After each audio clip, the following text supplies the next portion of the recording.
Olá, pessoal do YouTube, tudo bem com vocês, né? Meu nome é Leandro, sou médico psiquiatra, né? E aqui é o nosso canal que chama Saúde Mental no Cinema. A gente está retomando depois de mais de um ano parado, né? Tive umas questões pessoais, profissionais aqui, tive que fazer uma pausa. Mas esse ano eu estou optando a tentar voltar, né? Pelo menos uma gravação a cada 2 meses, para a gente poder trabalhar esses temas. E o tema escolhido agora, que eu acho que ficou faltando, a gente já abordou depressão, ansiedade, autismo, né? Um tema que ficou faltando assim no nosso hall assim é o tema da psicose, né? É um tema que eu acho bem complicado, é um desafio na área de saúde mental. Eu acho que assim, né, ao longo do século a gente vai falar um pouquinho, né, da questão histórica, né? E eu convidei a Valdene, que eu acho que vai, né, acrescentar bastante. Assim, eu conheci ela aqui na cidade onde eu estou trabalhando. Ela veio dar uma supervisão clínica, ela tem, né, bastante experiência.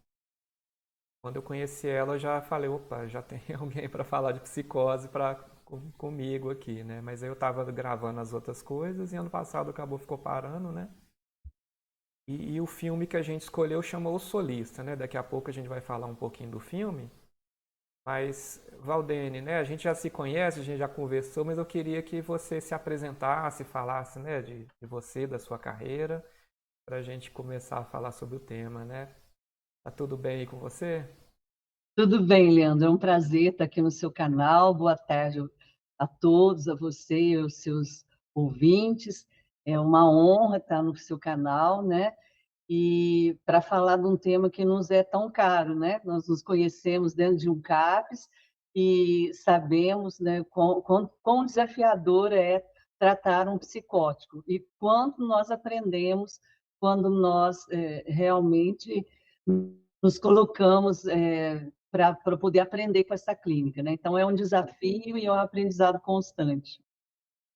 Eu coloquei um pouquinho sobre a sua formação, né, Valdene? Você tem doutorado, é psicanalista, né? Hoje você está trabalhando onde, assim? Então, eu trabalhei por 31 anos num CAPS, né, ainda era ambulatório e depois se tornou CAPS, e nos últimos 12 anos eu atuo como supervisora clínica institucional do território onde os CAPS, né, os Centros de Atenção Psicossociais, estão.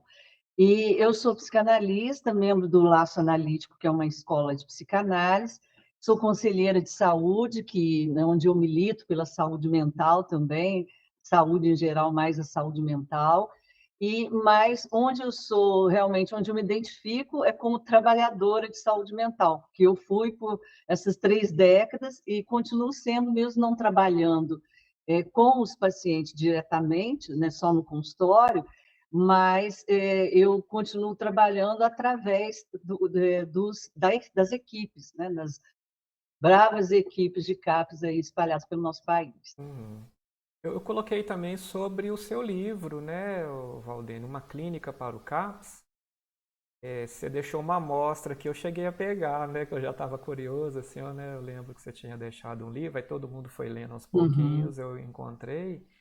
Eu tô uhum. colocando isso porque, assim, a gente vê muitas pessoas que às vezes formam, vão trabalhar no CAPS e a gente chama que a pessoa chega cru, né? Chega, né, às vezes não teve uma formação voltada para o CAPS, né? E toma aquele susto, né? Porque é um tratamento diferente do que um consultório particular, né?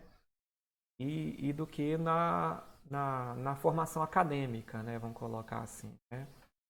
Eu tive a sorte de fazer uma residência que já estava em CAPS, né? Então a minha residência todinha em Belo Horizonte foi dentro de CAPS, então eu já, desde o primeiro dia eu já tive aquele contato, né, com isso, então eu tive uma facilidade maior quando eu cheguei aqui no interior, né?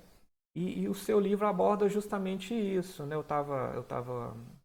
Eu cheguei a ler até metade, né? Não consegui terminar ainda, Hum. mas o livro traz aquela parte histórica, né? De como é que foi a saúde mental, né?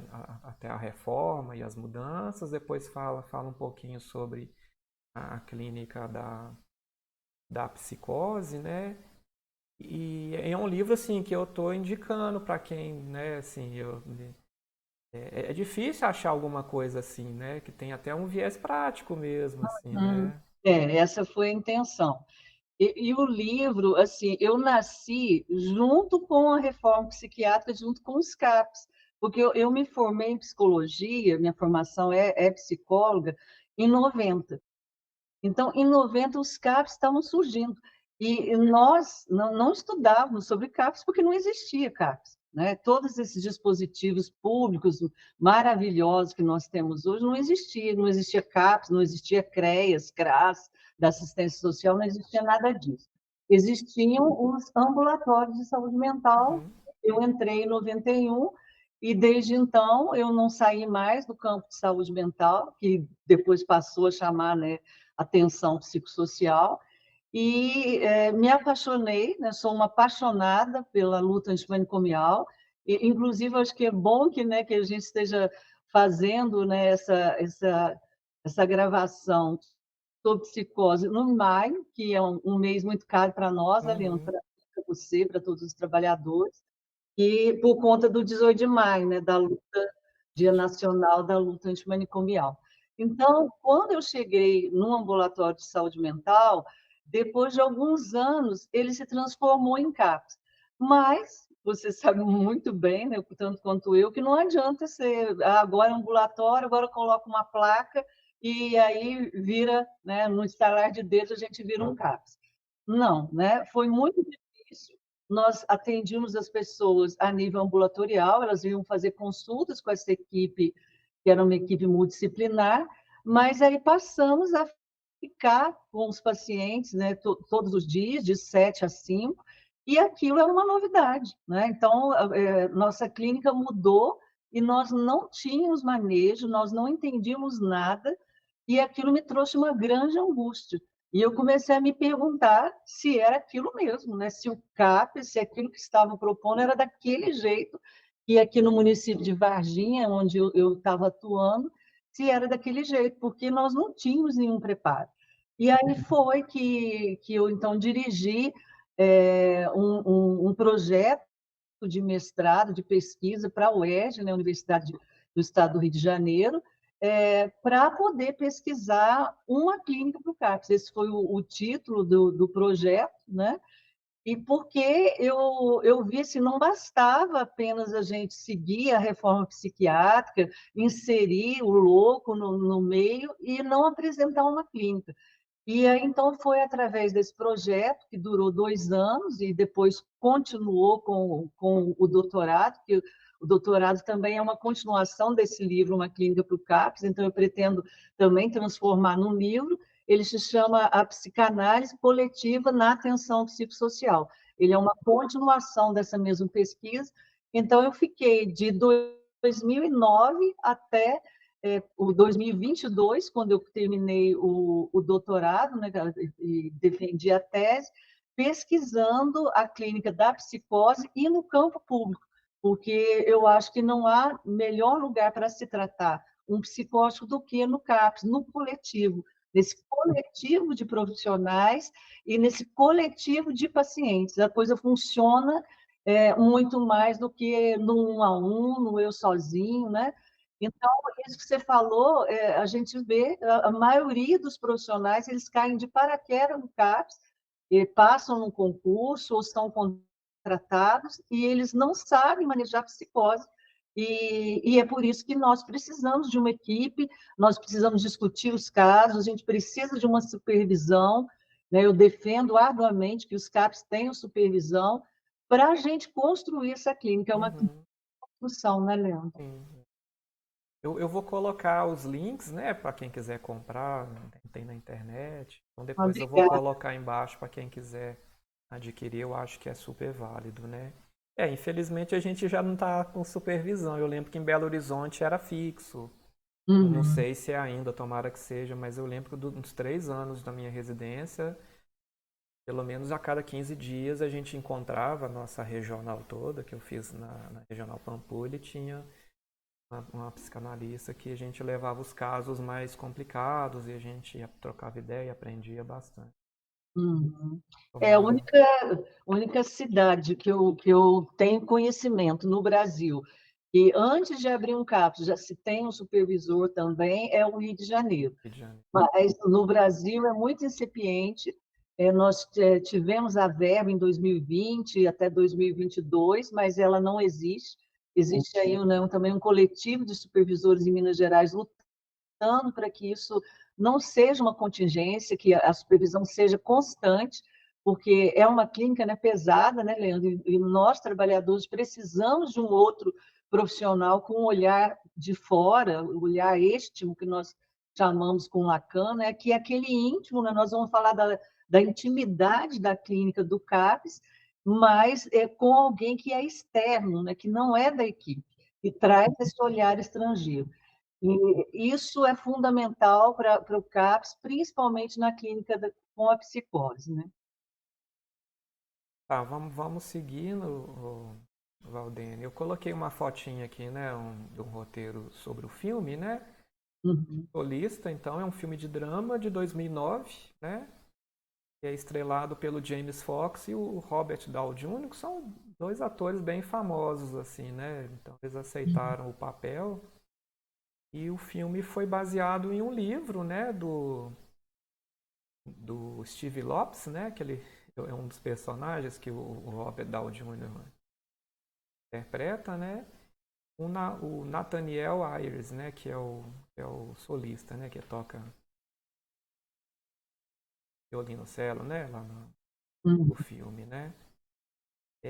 O livro, como é que conheceu? Você conheceu primeiro o filme? Você chegou a ler o livro? Eu não cheguei a ler o livro, né? Eu acho que eu tenho vontade de ler o livro. Eu fiquei sabendo quando lançou, eu assisti no lançamento, não me recordo como chegou a mim, mas eu sou assim, eu sempre gosto muito de filmes que têm a ver com a nossa área, né, Leandro? Uhum, Então, eu fiquei sabendo no próprio ano de 2009 e assisti, fiquei encantada e assim foi um filme que marcou e para sempre, assim, por conta da lida com a psicose, né? E esse filme foi, quando ele foi lançado, eu estava começando o mestrado, então acho que deve ter sido por lá mesmo na universidade que eu vi falar dele, né? Foi justamente no ano que eu comecei o mestrado, e eu acho que ele tem muito a nos ensinar, né? uhum, Algumas partes, né, do filme ele traz uma riqueza sim, de como nós temos a aprender com o paciente, que ele tem um saber, e não o contrário. Não somos nós da universidade, é claro que é importante a psiquiatria, a psicologia, né, todos os saberes, né, a psicanálise, mas quem sabe é mesmo o paciente, né? E o Nathaniel, ele mostra isso, e o Lopes lá, né, ele vai estar nas cabeçadas, igual a gente, aham, muita cabeçada, sim, e ainda dá, né? E ele vai é, realmente entendendo que quem sabe é o Nathaniel, aham. não é ele como jornalista ou qualquer outro, né? Então é muito, muito rico isso, né? Aham. Só lembrando, para quem está em casa, a gente vai acabar dando spoiler, então eu sempre oriento, corre, assiste o filme primeiro e depois volta para o canal para poder aprender um pouquinho, né? Então, vou falar um pouquinho sobre a sinopse para depois a gente entrar no nosso tema, né? Eu coloquei uma sinopse pequena. Então, Steve Lopes, que é o Robert Downey Jr., é um colunista famoso do Los Angeles Times, né? Que é uma revista, e vive em busca de uma história incomum. Em um dia como outro qualquer, ele ouve na rua uma música e descobre Nathaniel, tocando muito bem num violino de apenas duas cordas. Seu nome é Nathaniel Ayres, né, que é o James Fox que faz o papel, um dos milhares de sem-teto das ruas de Los Angeles.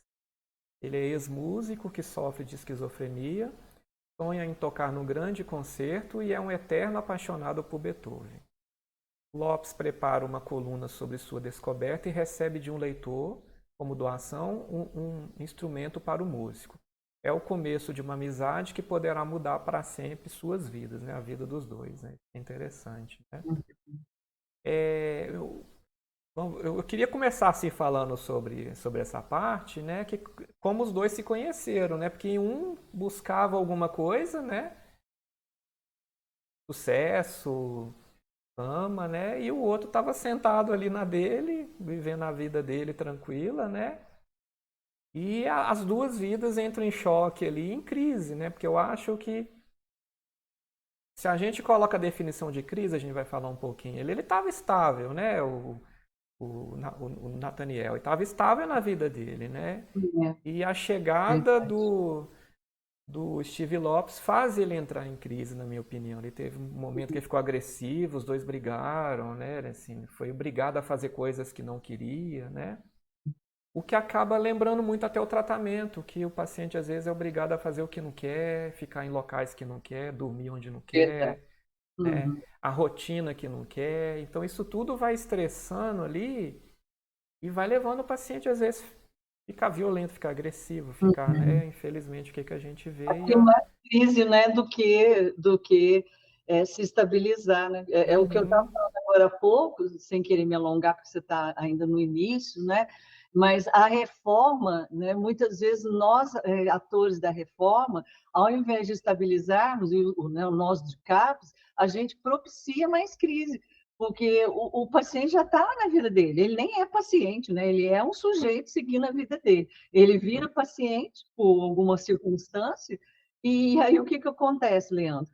Nós queremos colocar ele no nosso molde, nós queremos colocá-lo dentro de, mas ele tem que trabalhar, ele tem que fazer isso, vai ser muito mais interessante se ele fizer tal atividade. Quem falou, né? Nós estamos falando, então a gente acaba propiciando mais crises ao invés de poder estabilizar, né? Então, uhum, é interessante o que você falou, porque o Nathaniel estava lá na vida dele e quem pega o bonde andando é o Lopes, e é assim uhum, como os trabalhadores de carros. A gente pega o bonde andando, então a gente tem que entrar e já está em funcionamento a vida do paciente. Nós não temos que fazer interferência que não seja do desejo dele, né? Se ele não está uhum. isso, né? Eu já vi muitas intervenções suas, né, brilhantes, né? E falo, gente, mas ele não está correndo risco de vida, não está colocando ninguém em risco. Por que que vocês querem fazer tal coisa? Né? Muitas vezes você já colocou essa questão para as equipes. E né? A gente está pegando o bonde andando, então vamos devagar, né? A gente chegou naquela hora, ele já existe lá na vida dele há muito tempo, né?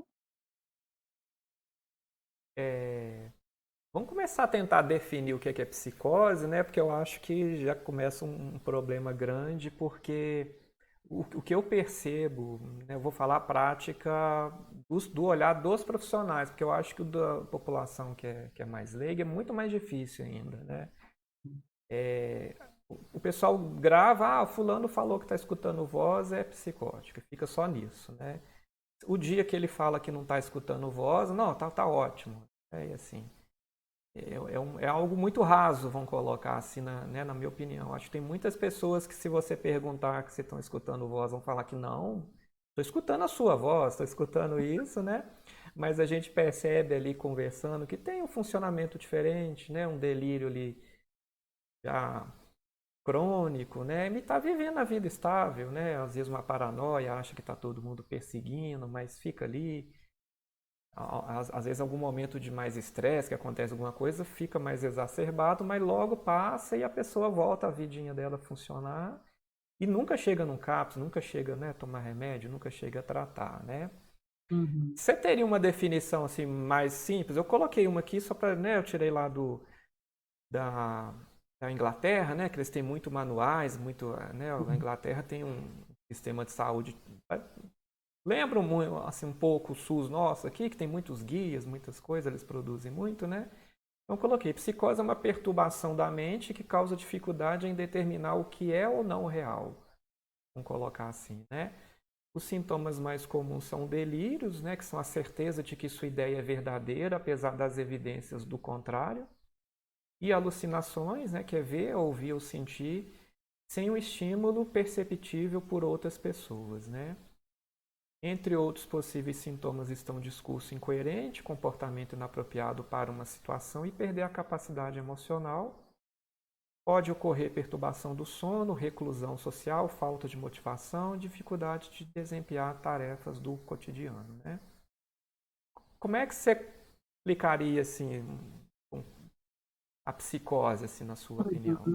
Então, a minha explicação é baseada na psicanálise freudiana, claro, e Lacan, né? Jacques Lacan, que foi um seguidor que se manteve fiel, né? Claro que ele avançou na teoria dele sobre a psicose, né? Porque o Freud ele não se debruçou tanto na psicose, a não ser no caso do Schreiber, né? Que ele pega a história lá do o livro escrito pelo Schreiber e destrincha, né, num texto maravilhoso das memórias do Schreiber, mas ele não atendeu tantos psicóticos, né, o Freud. Agora, Lacan não. Lacan, ele realmente se debruçou sobre a clínica da psicose desde a da década de 50 e foi escrevendo até o final, né, da década de 80. E então ele faz uma releitura do Freud, né? E ele explica, então, foi a teoria que eu encontrei mais embasamento, mais sentido para a clínica da psicose. Porque, assim, é diferente dos psiquiatras como você, a psicose é muito comum nos consultórios, as pessoas procuram os psiquiatras, né? O psicólogo não, porque eles acham que o psicólogo é para caso leve, ou o psicanalista já é para caso leve, mas a gente trata da mesma coisa, a gente trata de todo que sofre, né? Então a gente classifica, né, o que a gente entende com Lacan e com a reforma psiquiátrica brasileira é que o psicótico é um daqueles sujeitos que apresenta um sofrimento psíquico grave, né, permanente e que vai atrapalhar as suas relações no laço social, né? Mas com Lacan, Leandro, você pode me cortar aí à medida que você achar que é conveniente, porque se não me empolgo.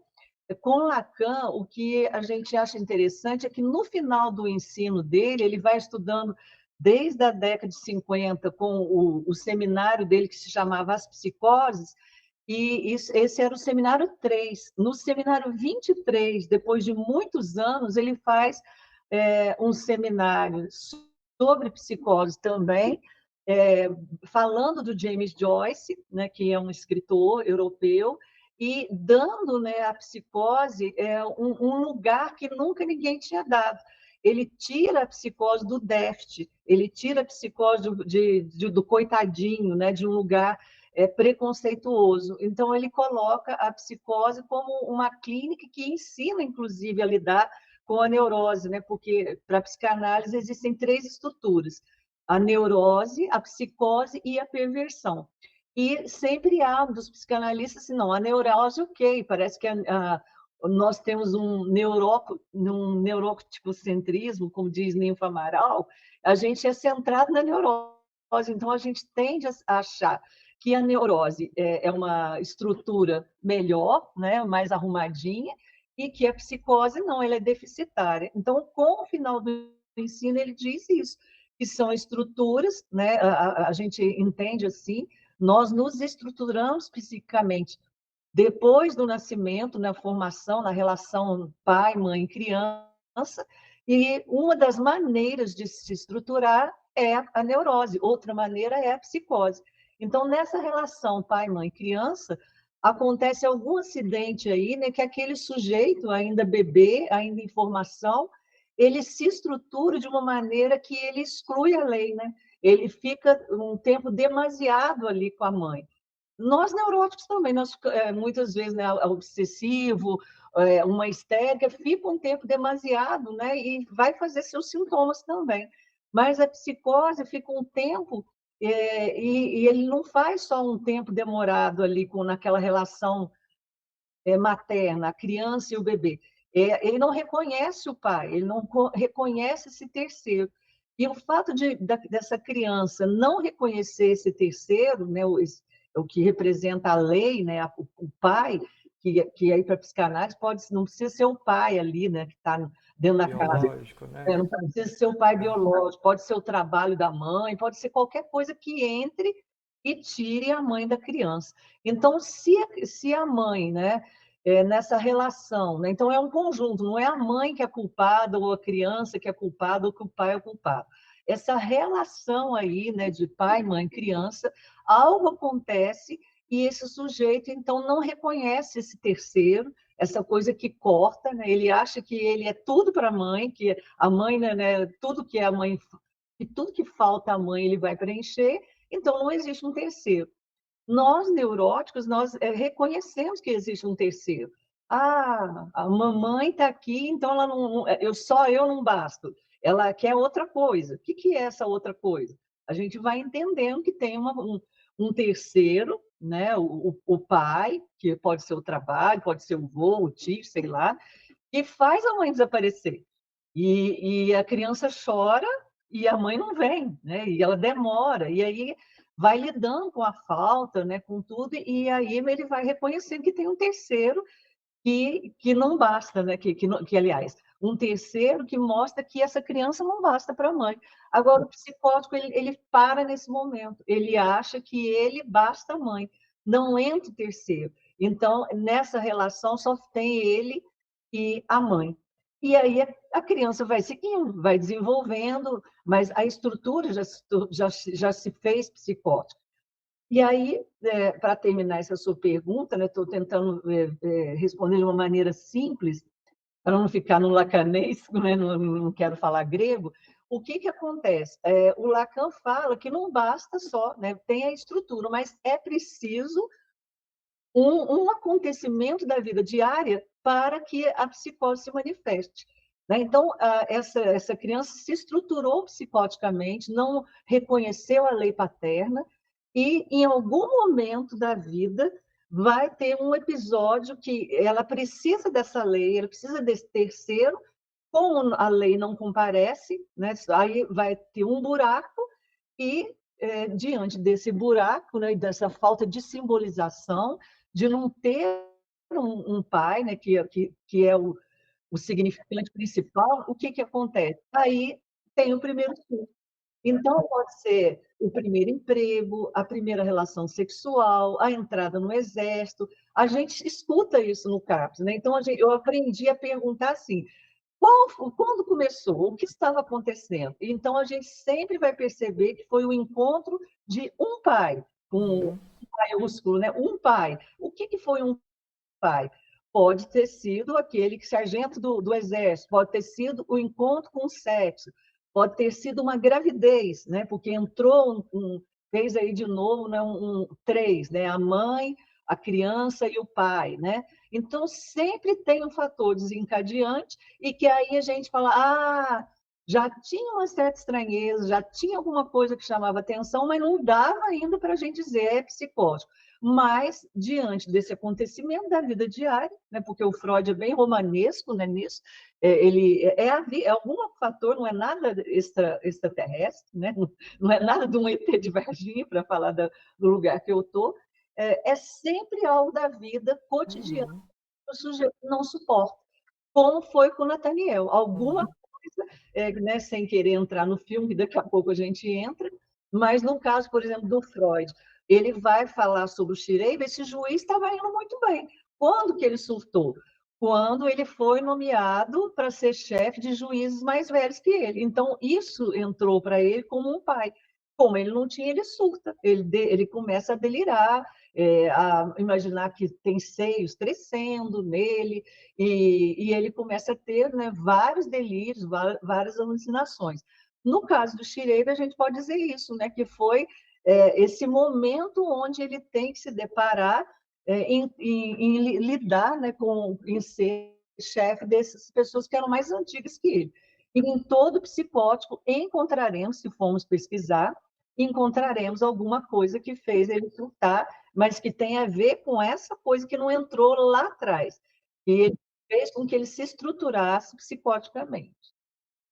Não sei se eu estou certo, né? Assim, uma ideia que eu tenho assim dessas estruturas, né? Porque a gente não trabalha com diagnóstico assim, né? Igual você tá colocando, não é um defeito, né? Igual a gente Não é um fala, defeito. né? É um modo de funcionar. A gente poderia falar como se fosse um computador que um tem um sistema operacional, o outro tem um outro sistema operacional e um terceiro tem um outro. E esses computadores têm que conversar um com o outro. E vão conversar de forma diferente, porque é um sistema operacional, né? O meu computador, por exemplo, aqui é Linux. Não sei o seu se é Windows, sei lá, né? Windows. né? Mas o meu tem problemas específicos por ser Linux e o Windows tem os probleminhas dele, né, de ser Windows, né? E Uhum. não quer dizer que o meu é pior do que o seu ou o seu é pior do que o meu, né? Então tem um É, funcionamento, né? eu acho uma boa analogia o que você está fazendo nesse momento, né? Porque é isso mesmo, não é melhor nem pior. É claro que a psicose tem suas complicações por conta do laço social. Uhum, Olha, o meu mestrado me transformou tanto que antes eu anotava no prontuário, né, que a gente já tem que anotar, né, Leandro? É importante anotar para quem está lá com a gente, para quem vai vir depois. E eu falo, é uma frase que eu, né, frase que é feita, né, entre aspas. Juízo, né, ele tinha um juízo alterado da realidade. Nunca mais, depois de 2012, eu escrevi isso. Né? Eu tenho até um texto que chama que fala sobre as duas realidades, porque é a realidade do psicótico e a realidade do neurótico. Então, não é o psicótico que está com o juízo inalterado da realidade, entende? Com o uhum, Lacan, a gente vê outra coisa. Não, ele tem a realidade dele. E eu tenho a minha realidade enquanto neurótica. Então, o meu texto chama-se Os Dois Nomes da Realidade. Então, não é uhum, mais a realidade minha, correta, certinha, e a dele, que ele está delirando e alucinando. Isso são nomes que a gente coloca ali para ajudar a gente a entender. Mas, na verdade, existem dois nomes para a realidade. uhum. E cada um, então, tem que. É isso que você falou. Eu tenho aqui o Windows, eu não entendo muitas coisas do Windows, então é uma boa analogia, porque para o psicótico eu não entendo, mas eu tenho que começar a entender que a realidade dele é outra e que não é nem melhor nem pior, é diferente. O Windows, o Linux, igual você falou, eu não entendo nem um pouco dos dois, muito pouco. E com o psicótico a gente tem que entender, né? Que eu acho que o filme traz isso, né? Sim. Eu coloquei uma figurinha aqui da parte mais médica, né, para me falar um pouquinho sobre como é que a psiquiatria biológica vê, né, a psicose, né, é colocado como se fosse um excesso de dopamina em algumas regiões, né, do cérebro, né? E como é que chegaram a essa conclusão, né? A gente sabe, através de estudos, que quem faz uso de estimulante, cocaína, metanfetamina, né?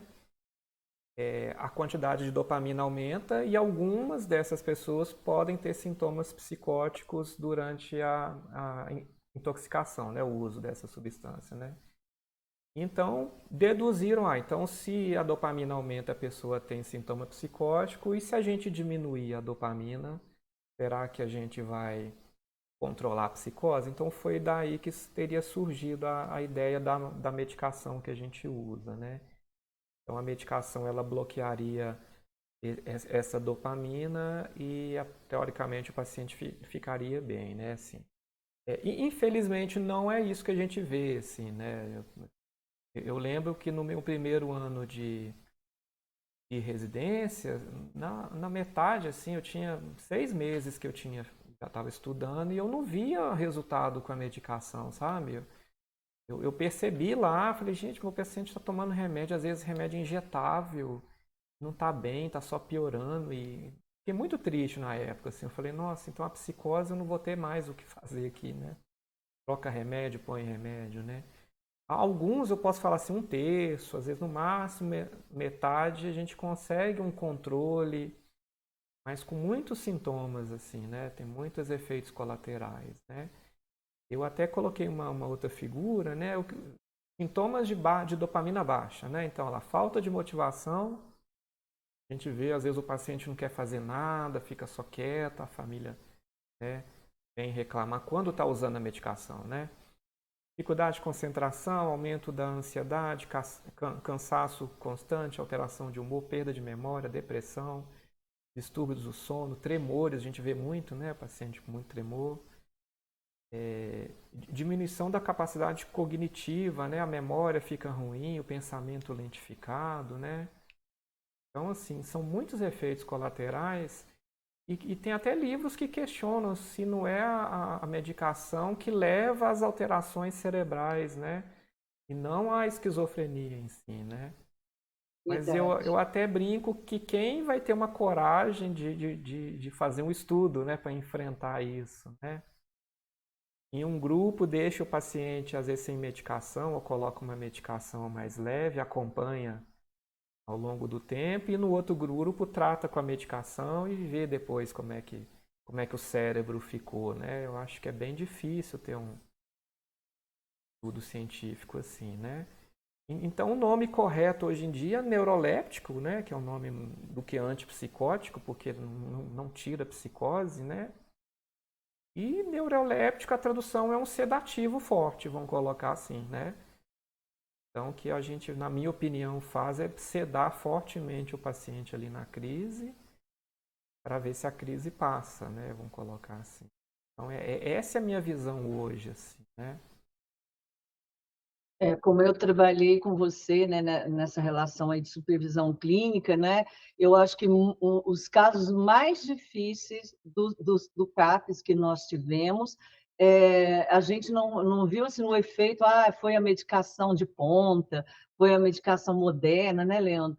Não foi aí, quando trabalhamos juntos, não foi em nenhum dos 12 CAPS que eu supervisionei, ou desse de Varginha, que eu fiquei 30 anos. Com Freud, eu posso dizer, né, com Freud e Lacan, que o motor do tratamento é a transferência. Então, a transferência estabelecida com você, psiquiatra, com o assistente social, com o auxiliar de serviços gerais, com o motorista, seja lá quem for, porque ele é que escolhe com quem que ele vai se vincular. Esse é o motor. Então, e muitas vezes não dá para fazer um estudo, mas os casos graves que eu já atendi nesses 30 anos, o que melhorou, o que estabilizou, melhor dizendo, é uma palavra melhor, o que estabilizou o paciente foi justamente a relação transferencial estabelecida com o serviço, com a equipe, não só com um, porque acho que isso é importante falar na psicose, por isso que eu acredito no tratamento de CAPS, eu estou dizendo que é melhor do que o melhor consultório particular, porque lá temos esse coletivo de profissionais e esse coletivo de pacientes. E o efeito que a gente vê nesse coletivo de estabilização é muito grande. Então, quantos pacientes não querem tomar remédio? Eles não tomam e, mesmo assim, a gente consegue estabilizar. Ou a gente tem que fazer todo um trabalho que tem a ver com um vínculo com a gente, dele confiar para ele começar a tomar remédio. Não é assim que a Uhum, gente faz, uhum, Leandro? Então, até quando eu falo, não tem essa divisão de o psiquiatra é o caso sério, é o caso grave, e o restante da equipe entra quando estabilizar. Não. Todos têm que estar preparados para atender o caso grave, porque, inclusive, para começar a medicar, é preciso estabelecer esse vínculo, precisa estabelecer esse motor que é a transferência, né? uhum. Então, muito importante isso, né? Porque, e aí, aqueles que não querem, já teve paciente que a gente atendeu na crise, que a gente segurou, que a gente conteve, mas não foi com contenção física, nem foi com a contenção química, nem com mecânica, foi a contenção maior foi a transferência, de você chegar, de olhar, de apresentar essa amorosidade, né? E de o paciente, então, se acalmar, porque você deu espaço para ele, porque você não colocou ele obrigado num consultório, você atendeu ele lá no quintal da casa dele, você atendeu lá no pátio do CAP, você atendeu ele na rua, não é assim? Voltando, então, é, eu queria fazer uma analogia. Vamos pegar uma doença, né, que é o diabetes, por exemplo, né? Tomar insulina, que tem que tomar agulhada, por exemplo, ou a própria medicação que costuma dar diarreia, dor no estômago, né? Então, para a pessoa aceitar essa medicação, ela tem que entender muito e tem que querer, né? E a gente não obriga um diabético a tomar essas medicações. A gente não vai na casa, não ameaça, não amarra, né?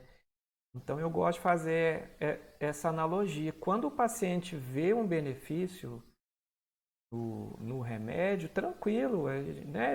Ele vai dormir melhor, ele fala, não, eu estou dormindo melhor, eu sei que quando eu tomo eu fico mais calmo mesmo, então eu quero. Isso é uma coisa, né? Agora, quando ele não quer, a gente tem que construir realmente essa ponte, né? Ele poder ver esse benefício. Infelizmente, a gente às vezes vê o contrário, né? Quer impor esse tratamento de qualquer forma, É a verdade. E família, né? contra, Leandro, o tratamento em liberdade, que é o que a reforma psiquiátrica defende, né? Se o tratamento em liberdade, por que em alguns momentos a gente é manicomial? Por que muitas vezes a gente obriga ao invés de poder conversar? Então, em muitos casos, o paciente não queria tomar o remédio e eu sustentei junto com o psiquiatra que ele não ia tomar até a hora que ele quis tomar, e ele foi estabilizando justamente pela relação com a equipe. Não é com um, é sempre com esse coletivo de profissionais que eu acho que ameaça menos. Eu aprendi com a psicose que quando fica só um, né, atendendo, ele se sente mais ameaçado, porque uma hora ele está com uma, né, pode estar até com uma transferência comigo eritomaníaca, né, querendo me namorar, querendo transar comigo, naquelas viagens que ele fica, mas ele pode querer me matar. Né? Então, esse manejo é importante. Tem o Leandro, tem a Valdene, tem a psicóloga Maria, tem a assistente social Joana. Então, esse coletivo de profissionais faz com que fique menos ameaçador. Então, ao invés, né, de eu atendê-lo sozinho numa sala, a gente propõe esse coletivo, onde Uhum. tem outros psicóticos que vão se beneficiando e essas pessoas com que ele tem, esses profissionais com que ele tem transferência, também vão intervindo e vão fazendo com que ele estabilize. Então, isso tem se mostrado muito menos ameaçador para o psicótico, e ele vai construindo ali a resposta, e isso não foi o remédio. É claro que o remédio é um fundamental, as medicações são maravilhosas, né? Mas transferência tem que estar junto. Não pode ser só medicação sem a transferência. Tem que estabelecer um vínculo com a instituição CAPES, né? Que ele tenha vínculos não com um só, mas com alguns, pelo menos, né? Eu acho que isso que você está trazendo da medicação é fundamental. Não pode ser sem transferência, não pode ser só medicação e vai para casa e eu não fico sabendo do que acontece, do que como está a vida social, não estabeleço com ele outras pessoas que vão ajudar, não, tanto dentro do CAPS como fora do CAPS. Né? Então, isso é muito Uhum. importante o que você está falando. Sim. Vamos ver o próximo slide. Eu trouxe até um artigo científico aqui de 2018, aqui, ó, 2 de janeiro de 2018, né? Falando que haveria dois tipos de esquizofrenia do ponto de vista biológico, né? Um grupo que teria realmente essa elevação dessa dopamina no cérebro, né? E que aí sim o remédio ajudaria. E um outro grupo que a dopamina está normal, assim, não está elevada e a priori não teria benefício com a medicação, né? E isso tem para depressão, tem para ansiedade, tem para autismo, tem para tudo, assim, né? Ou seja, vai aumentar ou diminuir uma substância que, se a gente conseguisse dosar em todo mundo, metade vai estar com esse nível normal. Olha que coisa, né? É como se fosse assim, para traduzir. A gente tem o diabetes, que teria a pessoa que tem um nível de glicose acima, né, de 126 aqui no Brasil. É como se eu quisesse dar um remédio de diabetes para quem está com esse nível de glicose normal no sangue. Né? Então é uma coisa estranha assim, né? Tem algo antes ali que talvez está levando essa alteração, mas é algo antes que a gente não descobriu, vamos dizer assim, do ponto de vista orgânico, né? Eu não acho que a gente vá descobrir isso, né? Assim, algo orgânico alterado, né? Que seja unânime para todo mundo, né? Eu não acho mesmo. Com a psicanálise, sempre que eu falo é baseado no Freud e Lacan, eu acho que isso que você está falando que vem antes tem a ver com o que eu falei antes, tem a ver com como o sujeito se estruturou psiquicamente. Né? Então, nenhum remédio vai mexer nessa estrutura. Para dar um exemplo bem rápido, né? Um fragmento de um atendimento clínico, Tinha uma moça que era psicótica, paciente do CAPS há muitos anos, e ela sempre tinha um comportamento de bater com a cabeça na parede, constantemente. Quando não ficava bem, ela batia a cabeça na parede. E aí entra, né, que como é difícil, às vezes, no CAPS, as pessoas deixarem de ser Leandro, deixar de ser Valdene, para ser um cabide onde o paciente joga a roupa que ele quer, né? Isso é extremamente difícil, mas necessário. Isso é o manejo da transferência, né? E o que o CAPS fazia com essa paciente, Leandro? Ai, não faz isso, vou chamar ela, sei lá, de Júlia. Não faz isso, Júlia. Não baixa a cabeça, você está se machucando. Oh, Júlia, coitada da Júlia. E aí vinha outro, não faz isso de novo. E não meses a fio, anos a fio, todo mundo chegava para a Júlia e dava respostas duais, né? Que não são respostas analíticas, são respostas duais e que faziam que ela continuasse batendo a cabeça, porque é um discurso de dó, de piedade, ou né, de o que está acontecendo, ou de levá-la a obedecer. Eu falo, não bate com a cabeça, olha o que você está fazendo, né, energicamente. E quando eu comecei esse coletivo, em 2010, eu não sabia o que fazer. Como que eu ia fazer a Júlia parar de bater a cabeça? Eu não tinha a mínima ideia.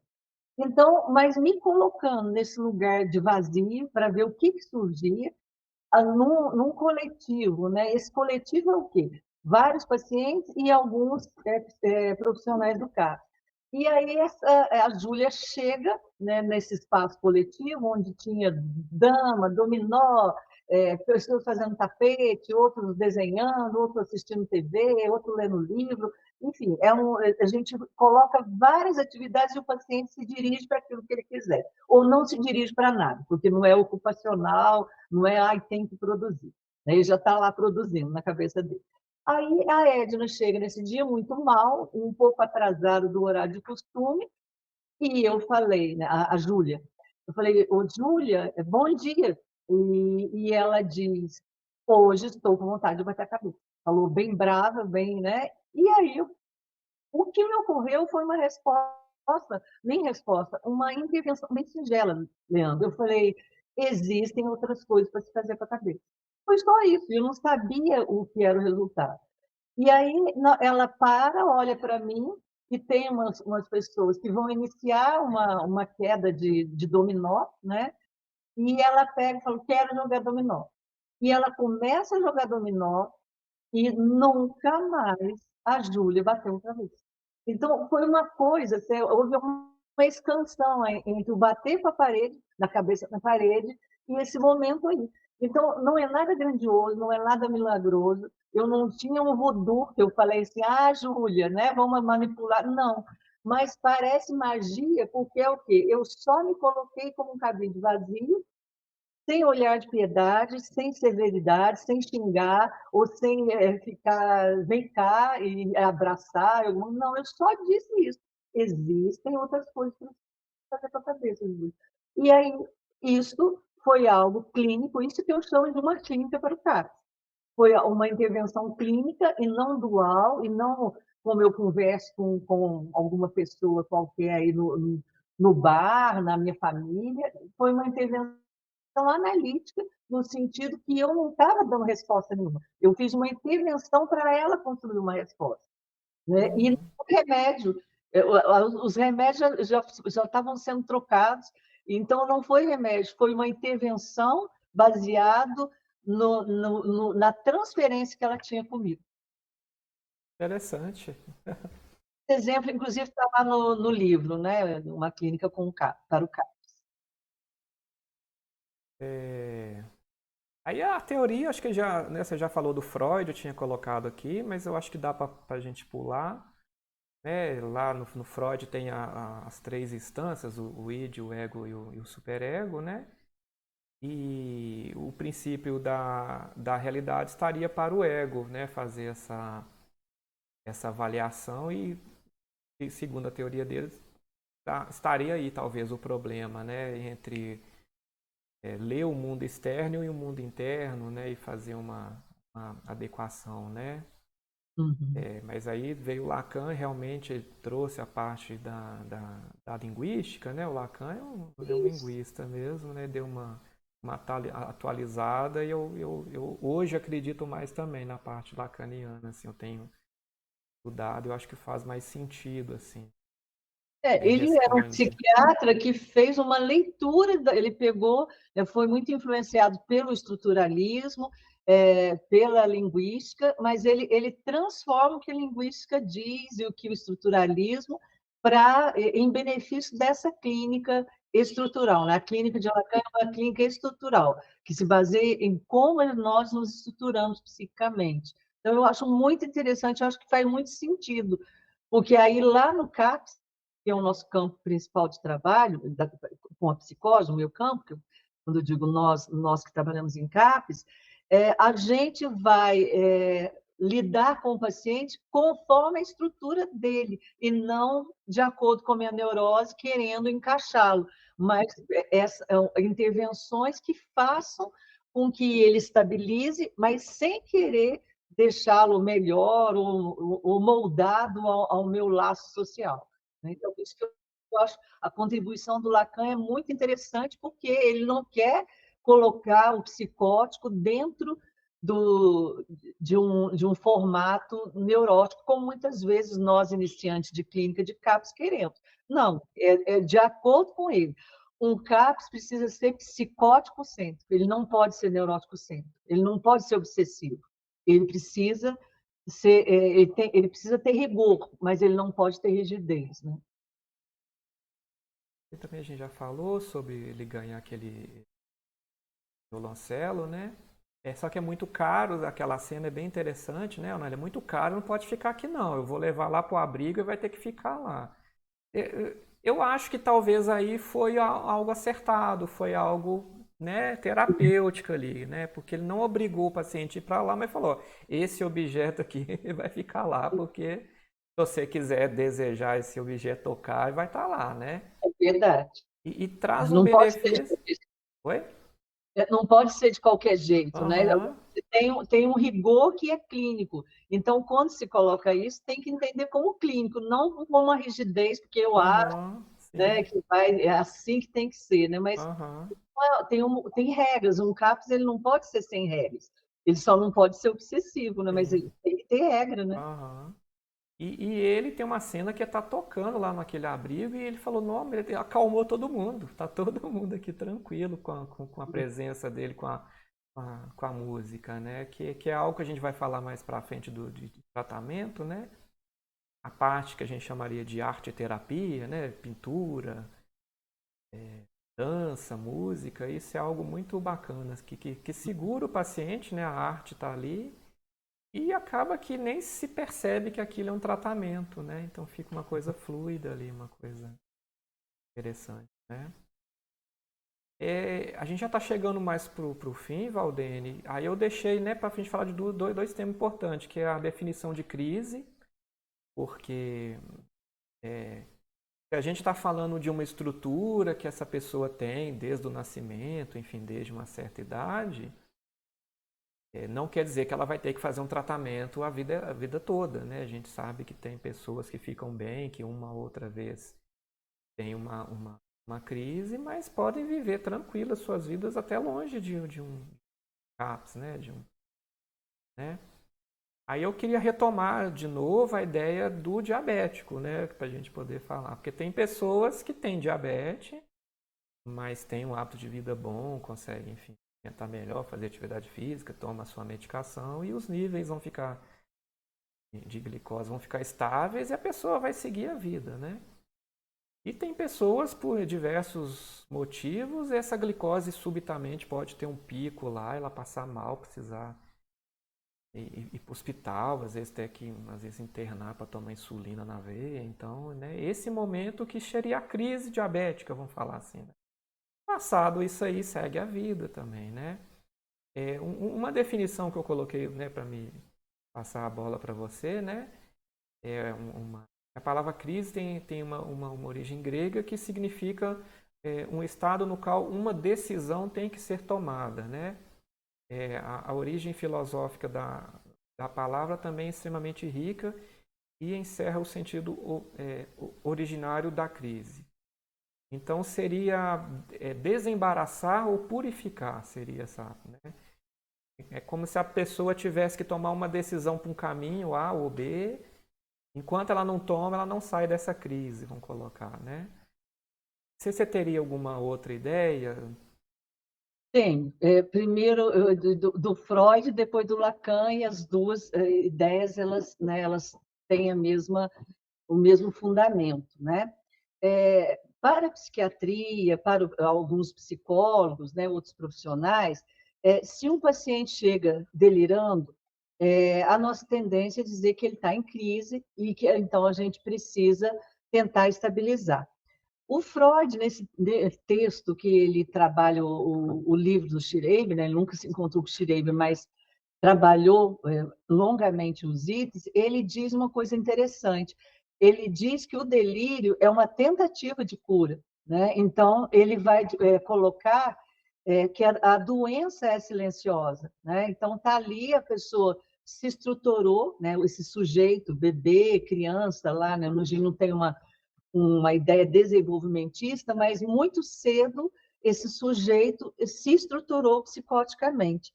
E, dentro dessa estrutura, quando tem um fator desencadeante, né, alguma coisa da vida que desencadeia, então ele é como uma cidade, né, que estava lá normalmente construída, e aí é como se acontecesse um terremoto e tudo vai para o chão.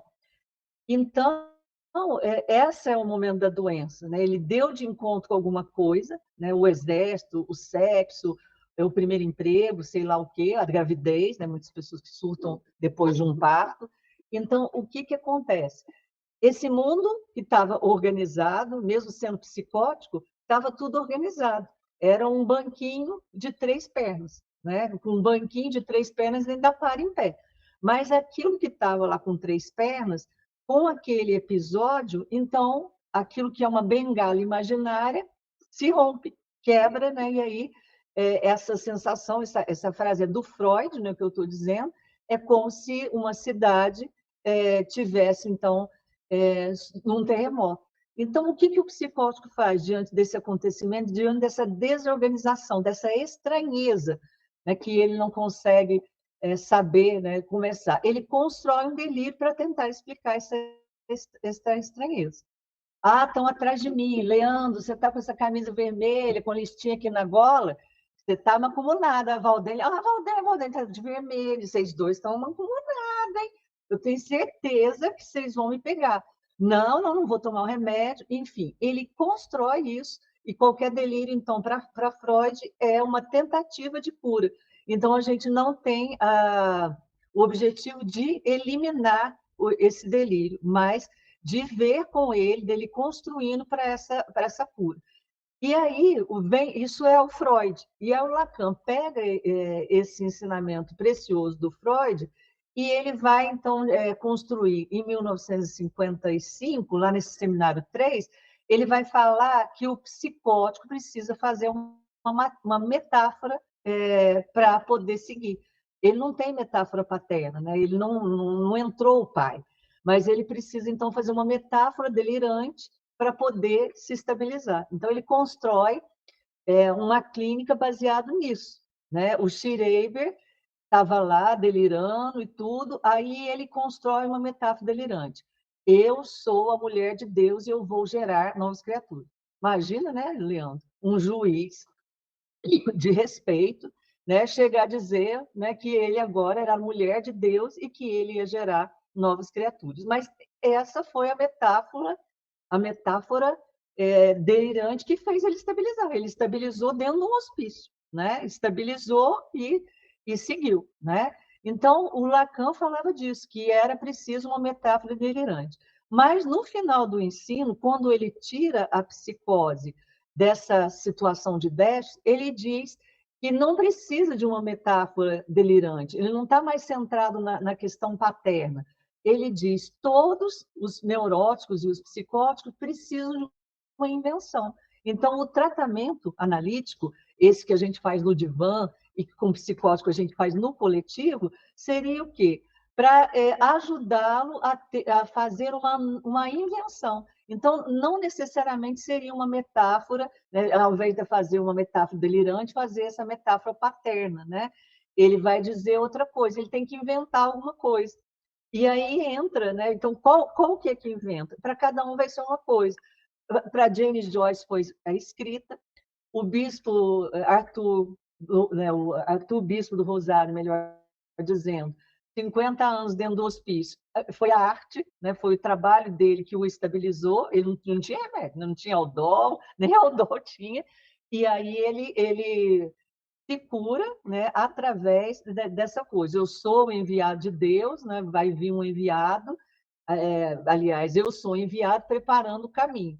Né? Então, aí ele desce, né, muito, até me emociono, mas para quem nos ouve e não sabe, ele desmancha os lençóis do hospício, né, que eram azuis, e constrói vários trabalhos magníficos, né, que podem ver aí o Bispo do Rosário na internet, e faz a túnica, né, a túnica para o dia quando ele vai então chegar ao Messias. Então tem um museu lá dele toda a arte dele reconhecida mundialmente, e essa foi a invenção do Arthur Bispo do Rosário.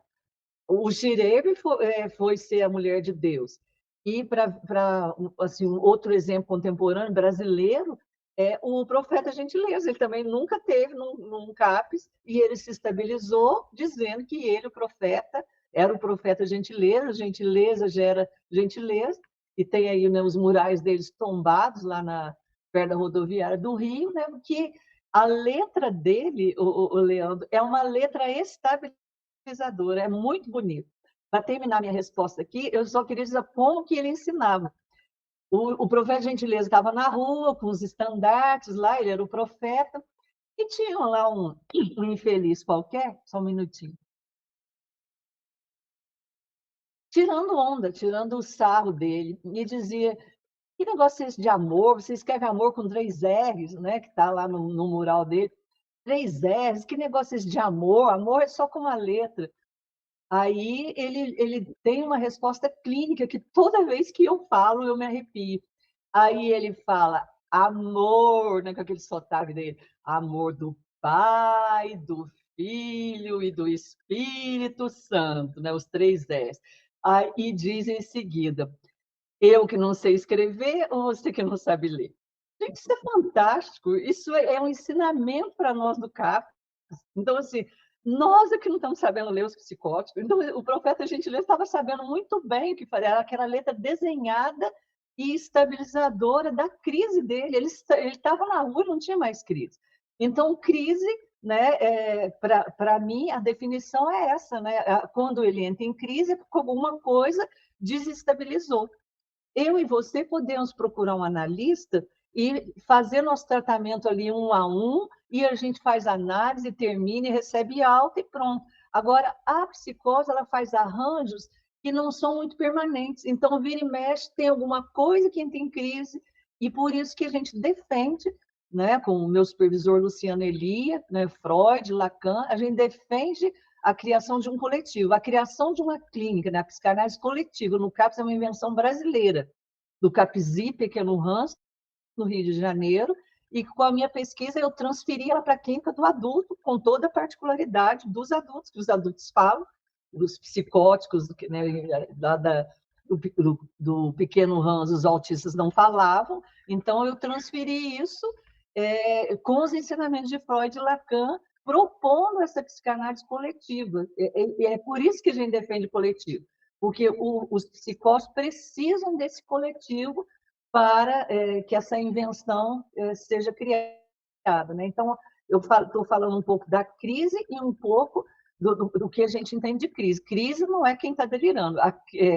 Para nós, quem está delirando já está tentando a cura. Então, se a gente não atrapalhar, nós precisamos, se a gente não atrapalhar, né, com os nossos saberes acadêmicos, e se a gente prestar atenção no saber dele, então ele vai sair da crise. É só a gente não atrapalhar, porque a gente tem hora que a gente atrapalha, Leandro. É, E isso, né, tem uma frase que eu coloquei que eu acho né, que resume, né, a forma com que entendemos a psicose influencia como será feito o tratamento, né? Então tem vários entendimentos e várias possibilidades de tratamento, né? O que o CAPES favorece quando tem uma equipe em sintonia, né? A nossa equipe é multidisciplinar, né? Nutricionista, psicólogo, médico, psiquiatra, assistente social, educador físico, terapeuta ocupacional, enfim, a equipe de enfermagem, né? E todo mundo com seu saber de formação, mas em prol de criar algo novo para o paciente. Acho Exatamente. que é o que resume, né? É, Porque nós temos esses saberes acadêmicos, mas a gente tem que colocar ele em reserva, ele não pode ficar na proa, né? Porque o paciente traz o saber. Né? E o profeta, gentileza, disse uma coisa importante: cada paciente nos traz uma coisa importante, o saber do inconsciente, que ele não sabe, e aí ele tem essa resposta para o tratamento. Igual o Nathaniel fez, né, lá com o Lopes. Não, não é assim. Não é do jeito que você quer. Não é ensaiando, não é eu fazendo isso. Tem o meu jeito, né? Tem o meu caminho. E aí eu acho que é isso que a equipe de CAPES precisa estar em sintonia, mas eu queria reforçar que uma equipe sem supervisor não é equipe, né? Uma equipe, ela só é equipe propriamente dita se ela tem um supervisor que pode colocar esse nosso saber em reserva e escutar os fragmentos, né? Aí eu chamo o motorista, eu chamo o auxiliar de serviços gerais, eu chamo o técnico de enfermagem, e eles vão falando tudo aquilo que eles escutaram do paciente, e a gente, então, vai colhendo e construindo a solução do tratamento que foi dada pelo paciente. Não foi o meu saber, não foi minha tese de doutorado, não foi o percurso da enfermagem, não foi a injeção daquele dia, foi algo que a equipe se colocou pronta para ouvir, e aí sim, né, todos esses saberes reunidos, como você falou, são importantes, mas não é nenhum mais importante que o saber do paciente, né? né, a gente já falou sobre o tratamento, eu estou só reforçando aqui o que o NICE coloca, né? Que é lá da Inglaterra, né?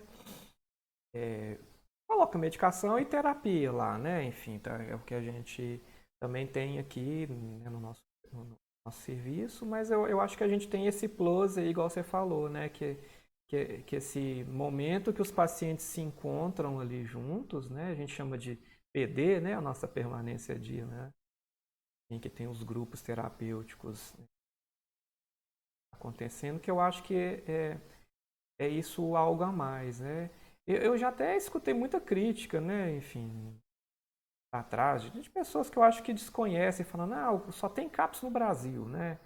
Lugar nenhum tem, então por que deve ser que não presta? Eu acho que é o contrário, né? Assim, eu acho que como foi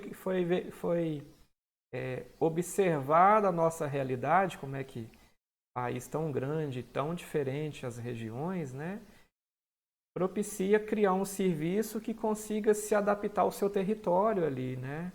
Pois é, nós Né? somos os melhores em saúde mental do mundo. Eu acho que, em termos de reforma psiquiátrica, nós somos muito influenciados pelo Basária, né, pela Itália, né, a reforma psiquiátrica lá, e vários outros países que foram antes da gente, mas, em termos de clínica, eu queria destacar aqui a clínica do Jean Horry, um psiquiatra também francês. Não sei se você já ouviu falar, ele tem um livro, é o único traduzido no Brasil, chamado O Coletivo, que foi também onde eu baseei para construir a clínica para o CAPS, e ele fazia uma clínica, né, porque aí eu faço um apanhado onde eu nomeei assim, ele não era um tratamento aberto, era um hospício na França. E nesse hospício ele propôs fazer um tratamento, né, que era coletivo, tanto que o livro chamou coletivo. Coletivo, então lá nesses grupos, né, era um grupo de pessoas, mas que ele tratava singularmente. E ele levava para passeios, ele fazia coisas magníficas, e também tudo baseado no quê? Ele era psiquiatra e psicanalista, baseado na transferência, né? Ele chamava esse sistema coletivo, a máquina, que ele chamava de máquina. Então, eu defendo que o CAPS, além de ser esse dispositivo principal da reforma psiquiátrica, junto com a rede, ele precisa ter uma clínica, Leandro. E a clínica que eu proponho essa clínica baseada no Jean-Henri, do coletivo, essa clínica do Pequeno Hans, né, e que a gente está, né, ainda em construção, tem 10 anos que eu estudo isso, mas né, nem sei mais quanto é, de 2009 a 2024, estou ruim de conta. São anos de estudos, porque isso não tinha para o adulto. É uma clínica de ponta que era para capsia infantil, mas que a gente propôs para adulto. Então, não basta só a reforma, né? Não basta só tirar do hospício. A gente precisa oferecer uma clínica onde a gente tenha um sistema coletivo, onde a gente tenha singularidades. Tem 20 psicóticos, mas tem 20 pessoas ali, são 20 sujeitos. Né? Então, eu queria destacar isso. E no filme a gente vê isso. Quando o Nathaniel foi visto como um singular, como ele não foi visto mais só com uma pessoa em situação de rua, uma pessoa louca, não, quando ele foi visto na singularidade, é que a coisa andou, né? Que ele pôde realmente deslanchar. Não sei se você concorda com isso, É, né? Que eu tô falando. eu até coloquei, né, o próximo slide é justamente o PTS, né, que é o projeto terapêutico singular. Eu até coloquei uma frase que para mim foi a mais importante do filme, né? Ele pensando, né, o escritor, né? Eu disse que lá não era lugar para ele. Ele disse que quer ficar, que é a opção dele. Devo respeitar a vontade dele ou devo tirá-lo de lá à força? Fazer uma certa pressão não seria mais humano do que deixar ele nas ruas, na colônia perdida das almas partidas e sem salvação, né? Né, aquela cena que ele ia dormir lá na rua, e estava com a vassourinha limpando o local que ele ia ficar, ele estendeu as coisinhas dele, e os dois ficou lá e dormiu, ele também dormiu, que se reporta, e os ratinhos passando, e o pessoal usando droga, aquela confusão, ele falou, tô bem, eu quero ficar aqui, né? E ele já tinha adquirido, não sei se comprou, né? Aquela cena que ele não sei se aluga um kitnet para ele ficar, né? Leva ele lá com o carrinho, eles têm uma briga feia, né? Sobre a questão de curatela, né? É algo que os pacientes ficam bravos com isso, né? Quando é imposto, né? Uhum. E naquele primeiro momento eu não quis ficar lá. Eu falei, não vou ficar aqui não, né? Tá limpinho, tá tudo, mas eu me sinto bem lá, né? Para colocar como é que é difícil o PTS, né? Como é que é complicado de fazer junto com o paciente, né? Uhum. E quando entra a família, que no caso dele não apareceu aquela família apontando o dedo, né? Obrigando a fazer aquilo, coisa que é muito comum a gente ter que receber, né? Assim. Uhum. E questão política, né? Que a cidade pequena acaba que a família vai numa prefeitura, numa secretaria para reclamar que a gente não está fazendo o que a família quer. Então, Uhum. mediar isso tudo eu acho muito delicado. Assim. E a própria equipe. Às vezes a equipe também pode divergir, né? Enfim. O que você tem para falar assim do PTS, assim, né? Eu acho que você colocou questões muito importantes, né? Mas só assim para colocar mais um tijolinho nisso que você falou, todo PTS, todo projeto terapêutico singular, né, vamos destacar aqui que é singular, né, tudo que a gente está falando, ele tem um profissional que é a referência. Né? Então, o PTS é construído ali pela referência do paciente, aquele, né, onde o paciente ele é responsável, né, todo mundo é responsável, mas aquele profissional é mais ainda. Então, a gente sempre, né, você com certeza já ouviu falar isso, que essa pessoa, né, que é a referência, ele precisa ser não só o técnico de referência, ele precisa ser o técnico de transferência, com quem o paciente transfere, com quem o paciente se dirige. Não pode ser uma coisa burocrática. Ah, hoje, nessa semana, nós estamos na reunião de equipe, entraram 15 pacientes novos, então 3 para cada um. Não, né? Então, tem hora que a gente precisa dividir aí, mas a divisão deve ser o quê? Com quem que o paciente está transferido? E não pode ser só com o Leandro, tem que ser com o Leandro e com o João, com a Valdene, com a Maria e com a Fernanda. Tem que ter múltiplos profissionais. Essa clínica do coletivo, né, que a gente aprendeu com o Jean Rouy, com a clínica do Pequeno Hans lá no Rio, que é uma clínica onde é um coletivo de profissionais. Essa Júlia, que eu dei o exemplo, ela só pôde dizer, vou jogar dominó, ela fez outra coisa com a cabeça, que não foi bater com a cabeça, mas foi jogar, raciocinar, ganhar o jogo, né? Então, ela fez isso que baseado na transferência que ela tinha comigo e um técnico de enfermagem. Os melhores coletivos que eu fiz não foram com doutores, com quem era antigo. Foi esse que eu te dei o exemplo que aconteceu isso com a paciente, era eu e um técnico de enfermagem, só nós dois, e os últimos que eu fiz era eu, que era psicanalista, um estagiário de serviço social e um profissional de educação física. Ou seja, não tinha ninguém da área psi, a não ser eu, né? Mas a gente arrebentava de aprender, sabe? A gente aprendeu muito. Antes de eu me aposentar, os meus coletivos eram esses. Tinha outros, né? Tinha períodos aí, né? Tinha plantões, né? Quem ficava no acolhimento, quem ficava na CPD, dessa permanência dia. Então, com quem funcionou melhor? Eu quero dizer que não foi com meus colegas psis, foi com o técnico de enfermagem, foi com esse profissional de educação física, foi com esse estagiário de serviço social. Por quê? Porque o saber não estava na proa. A gente estava ali pronto, assim, e aí? O que o paciente vai nos indicar? Né? Ah, ninguém ficava ali atrás. E esse paciente só fica no colchonete, ele não faz nada. Vamos tirar ele do CAPS, ele vem e não faz nada. Como não faz? Ele está lá, né, com a cabeça falando a mil, né, muitas vozes falando na cabeça, e numa coisinha ali que você, de repente, pega no coletivo, quando vê, rende e ele melhora, e ele... Né, quantos pacientes que chegaram lá não falavam nada e começaram a falar quando foram colocados no coletivo? Não foi em atendimento individual, não foi por causa de remédio.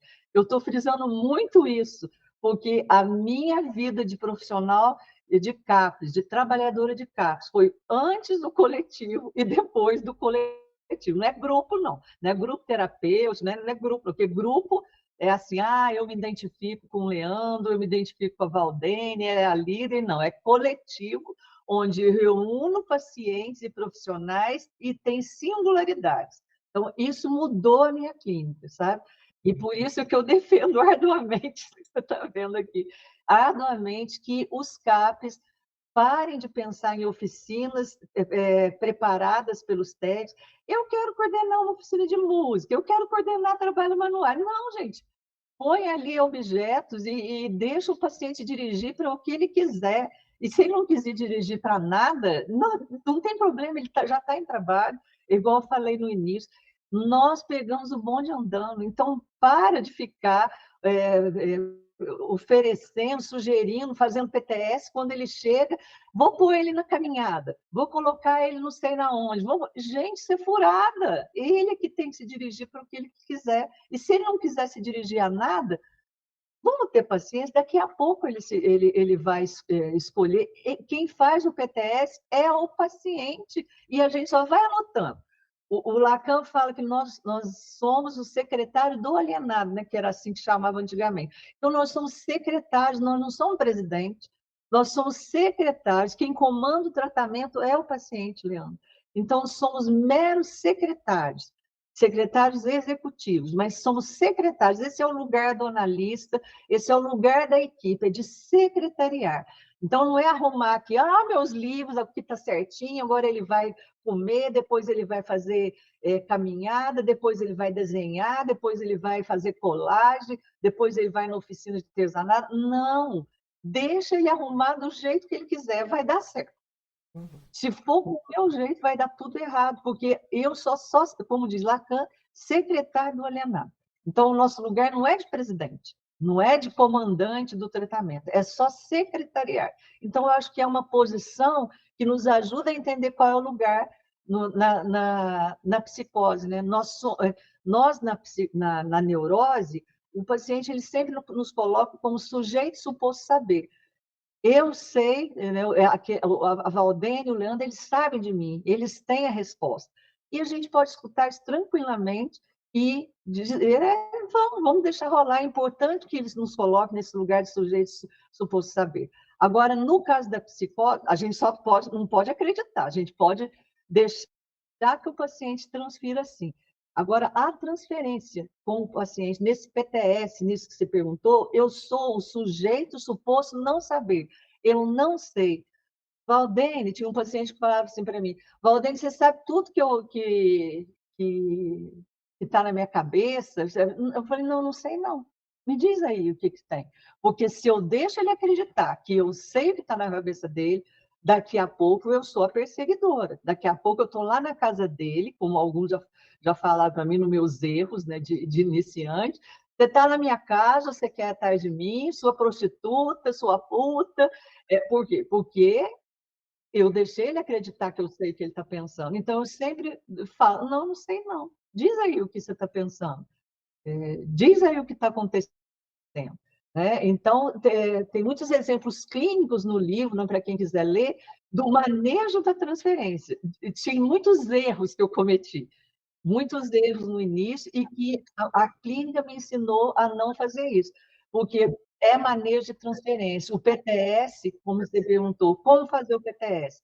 Manejando a transferência, deixando o paciente construir, não ficando na burocracia, porque a burocracia vai levar para as cucuias da minha clínica. A gente chegou aqui no final né, do nosso encontro. Eu só coloquei, né, para quem está em casa quiser pesquisar alguma coisa, né? Assim, tem o que a gente chama hoje de novas abordagens, né, em saúde mental. É um grupo que chama Senat, que eu acompanho, eles trabalham, eles fazem treinamento, Muito né? Aí eu coloquei o GAN, né, que é o guia a gestão autônoma da medicação, né, que foi criado lá no Canadá, a gente faz aqui. O grupo de ouvidores de vozes também, que é um grupo bem bacana, a gente tá com ele aqui. E o diálogo aberto, que é uma terapia finlandesa, né? Uma terapia mistura psicanálise com terapia familiar. Aí é o grupo familiar, não é um paciente com o outro, é ele com a rede dele, vamos colocar, né? Namorada, esposa, filho, mãe, todo mundo que acha que pode contribuir, né? Tem bastante evidência, assim, de trazer bons resultados também com o uso de pouca medicação, né? Do diálogo aberto eu já gravei um vídeo, então quem quiser entrar no canal para poder ver, e eu pretendo falar sobre o GAN e o ouvidor de vozes mais para frente no legal, nosso muito canal, né? importante, não é? Quer falar mais alguma coisa, complementar? Eu acho que ficou ótimo, Valdeno. Para mim, eu estou super satisfeito. Eu acho que o pessoal de casa vai adorar também. Então, acho que eu já falei bastante, né? Eu sou um pouco prolixa, tudo, mas assim, o cuidado de poder entender o que a gente está falando, porque quem nunca entrou no CAPS vai achar que o serviço é uma bagunça, que é desorganizado, principalmente se a pessoa for obsessiva.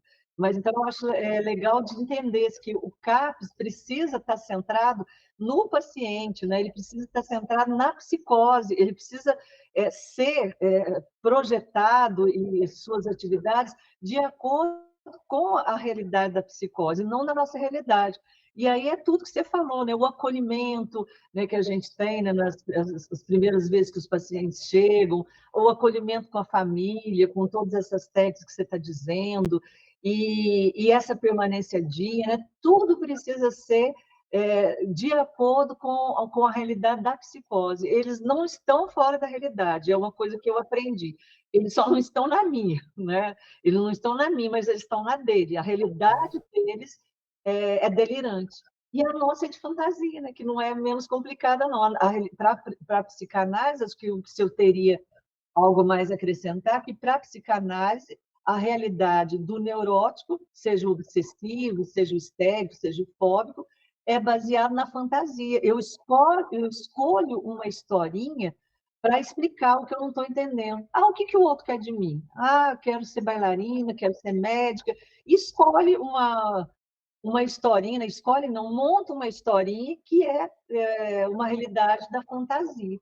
O psicótico ele não tem uma realidade da fantasia, ele tem uma realidade delirante, mas é uma realidade, ele não pode deixar por menos. Né? Então, com Lacan, com Freud, a gente diz que é diferente, mas não é deficitária, não é inferior. E eu tenho muito respeito pelos psicóticos, né, pelos loucos, que a gente chama loucos, não no sentido ruim, né, mas no sentido da loucura, porque a loucura, que quando eu falo louco, não só engloba psicose, mas toda a nossa loucura, né, todos nós aí trazemos alguma loucura. Então, eu tenho muito respeito, tudo que eu aprendi na minha vida profissional, nesses mais de 30 anos, eu devo à clínica da psicose, Leandro. Eles me ensinam também a lidar com a neurose, sabe? Então, eu queria dizer isso, que eu tenho aprendido muito e tenho muito a aprender ainda com essa clínica desafiadora, mas muito bonita, que é a clínica da psicose. Então eu queria agradecer, né, Valdene, pelo seu tempo aqui com a gente hoje, né, por ter trazido bastante informação. E mais para frente a gente talvez combina para gravar mais, né, dependendo do seu tempo, a gente acha algum outro filme, né? Eu acho que foi muito bacana. Não, estou à disposição. Eu agradeço mais uma vez o convite e por você ser um militante mesmo da luta antimanicomial, né, da não patologização da vida. É assim, uma maravilha, né, um privilégio quem trabalha com você, o período que eu fiquei 1 ano aí junto. Então, é um privilégio, né, que venham mais pessoas para engrossar essas fileiras no CAPS. Obrigado. Viva o Dia Nacional de Luta Antimanicomial, viva a reforma psiquiátrica, viva a atenção psicossocial. Longa vida aí, né, para a nossa reforma psiquiátrica brasileira, que é de ponta. A gente precisa realmente dizer, nossa saúde mental é de ponta. Então tá, brigadão, fica bem. Um Abraço grande você. abraço para você. Um abraço aí a todos os Abraço. trabalhadores de CAPS, nesse maio de 2024. Uhum.